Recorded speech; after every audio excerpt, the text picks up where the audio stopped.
Yo, welcome back to the channel, boys and girls. In today's video, we're going to be talking about my VeloBuild 177 lightweight frame set.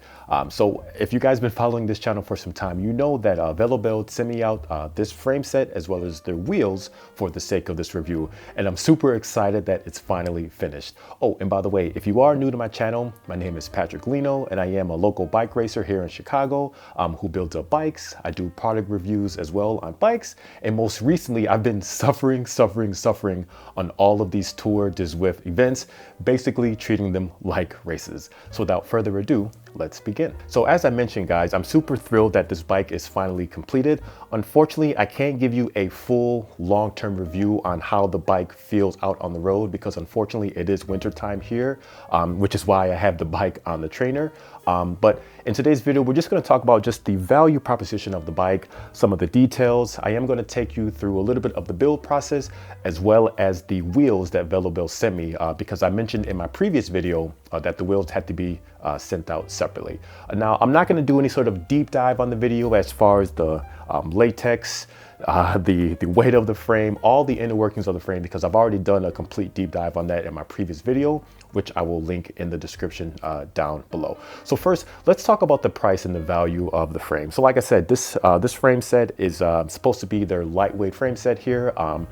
The weight of it is under a kilogram, 1,000 grams, if you strip everything down, which is pretty amazing for a size large frame. The price at the time of this video is $499 USD. Now that is before shipping, custom paint, and any sort of PayPal fees that you might have to pay for. The wheels, they're 38 millimeter deep dish wheels, and those cost $350 USD. Now, the overall value for this frame and the wheels, I gotta say, basically you're getting wheels in the frame for under $1,000. And I can tell you that that is a fantastic deal. Now, some of the components I have on here, I am running, of course, the Ultegra 80/20 hydraulic brake group set. I've been using that on all of my hydraulic builds recently, which I really love. The rear derailleur, I am rocking with the Shimano Ultegra RX. Medium or long cage derailleur because it allows me to run up the cassette with an 11 to 34 range, and it also has a built-in clutch, which I haven't tested out yet, but I do plan to use once I do a little bit of gravel as well as some adventure riding. Now, in my opinion, I have to say that for the frame sets out there open mold for under the $1,000 USD sort of budget, that it's going to be hard to beat out on VeloBuild. Like I said, there are other Chinese brands out there, but they do cost more. So it wouldn't be a fair comparison to compare those frames to VeloBuild, but I would say this would be comparable to something like a Dangfu. But in terms of customer service, they've gotten a lot of great reviews on the forums. And so for under the $1,000 benchmark, VeloBuild is hard to beat, specifically for their lightweight frame set. I can't compare their 168, which is their aero frame set, because I don't have that. One of the things I really like about dealing with VeloBuild is despite the fact that this frame is only $500, they don't make you feel like the overall buying experience when dealing with them is a super duper low budget company that is trying to cut corners at every single step of the way. They spent a lot of attention to details just from the way that the derailleur hanger was mounted. The paint job is really good. Everything was packaged really well. So you definitely feel like you are actually dealing with a bike company versus just some robot behind the scene that is just trying to sell you some cheap frame that if something happens to it, you're basically going to be on your own. That's not the impression and feeling I got from VeloBuild. And yeah, their customer service is good and they definitely feel like they really appreciate your business. So a lot of people have been asking me on the ride quality out on the road. Now, I'll have a long-term review later, but so far the rides that I've been able to take this out on the road, it's been really comfortable. I mean, it handles bumps really well. It's nimble. In fact, you could probably use this lightweight frame set for crit racing if you desire, although I plan to use it for cyclocross and adventure riding. But you could definitely tell the weight savings compared to something like an LA Sprint. Now, I know those are two completely different types of frames, but just to give you an idea that everything is really comfortable. And even though you can hear the bumps when you're going over rough roads, you definitely don't feel them. And I definitely attest that to how the frame was built and the fact that it's lightweight. So kudos to VeloBuild for building a structurally sound frame. Another thing too is I didn't see any defects or any potential cracks that could cause any sort of catastrophic failure on the road. This frame is very much legit, guys. So I do want to emphasize that a lot, that if you have a budget that is less than $1,000, definitely give VeloBuild a look, and I think you'll be quite surprised with the quality that they offer at that price range. Now, as far as any quirks with the bike, I only have 2 at the moment, and both of those can be fixed pretty easily once I get a chance to kind of mess around with it. The first one is there is a little bit of play in the headset, and I can't figure out why. I don't know if maybe the cables is being stuck somewhere in the head tube, or maybe I need to try a different compression plug. If you check the forums, you know that this is kind of a known issue and that people have been able to rectify the play by using either a different compression plug that VeloBuild supplies, or just simply using a longer one, which will allow a little bit more compression to get rid of some of that play in the headset.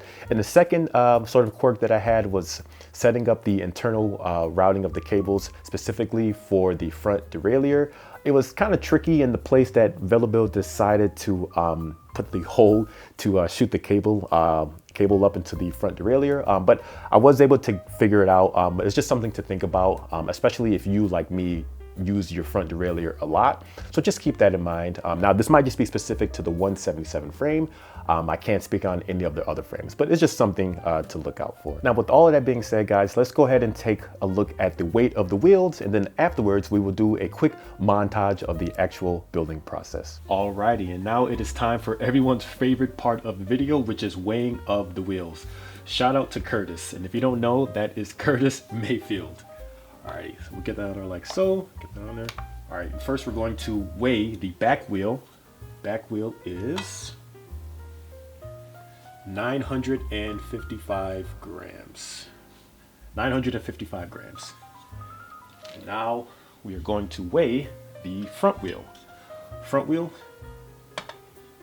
we have a total of 823 grams. So plus 823 grams.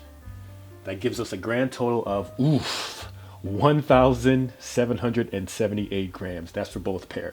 Now, here's something to consider. Number one is this does include the rim tape you need to set up your tubeless setup for your wheels.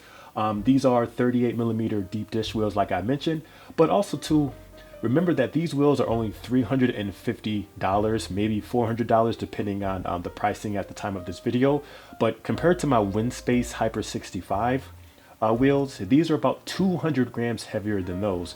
However, these are almost 4 times less the price for those. Now, VeloBuild does offer 50mm deep dish wheels. So yeah, they are going to be a little bit heavier compared to the Windspace ones, probably by at least 200 grams. However, they are significantly cheaper.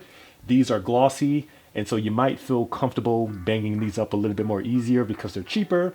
They're not going to have the carbon aero spokes. They do just have some generic Novatech hubs, but again, they are at least 3 times less the price for Windspace. So technically, you could buy 3 of these wheel sets and have backups all summer and the season after that as well. Let's continue.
that about wraps up today's video, guys. Like I said, stay tuned in a couple of months where I'll be able to have a long-term review on this bike out on the road. But as always, if you have any questions, comments, or concerns, please feel free to leave them down below, and I will check you guys on the next one. Thanks for watching. Peace.